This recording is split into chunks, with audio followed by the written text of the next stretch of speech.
శ్రీ గురుభ్యో నమః. 2లో 11వ శ్లోకం. శ్రీ భగవానువాచ ఓం అశోచ్యానన్వశోచస్త్వం ప్రజ్ఞావాదాంశ్చ భాససే గతాసూన గతాసూంచ నానుశోచంతి పండితాః.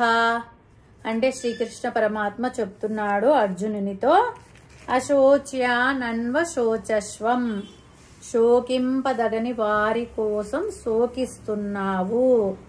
మరలా ప్రజ్ఞావాదాంశ్చ పాససే, పండితుని వల్లే మాట్లాడుతున్నావు.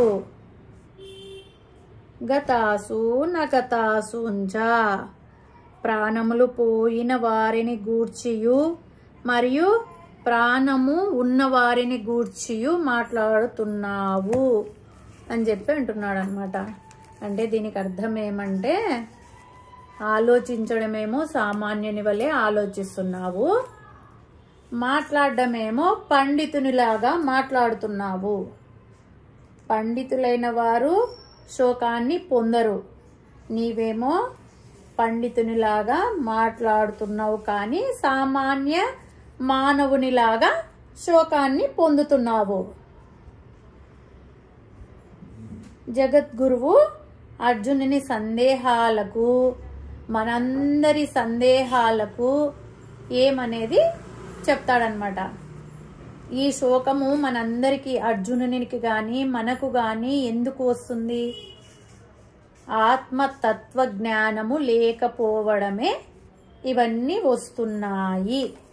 హరి ఓం తస్సత్. హరి ఓం. శ్రీ గురుభ్యో నమః. 2వ అధ్యాయం 12వ శ్లోకం.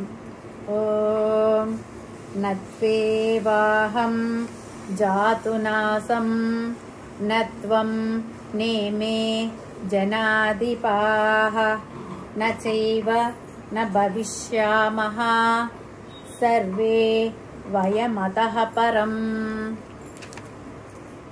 ఈ శ్లోకానికి అర్థం ఏమంటే, నత్వేవాహం జాతునాసం, నేను కానీ నువ్వు కానీ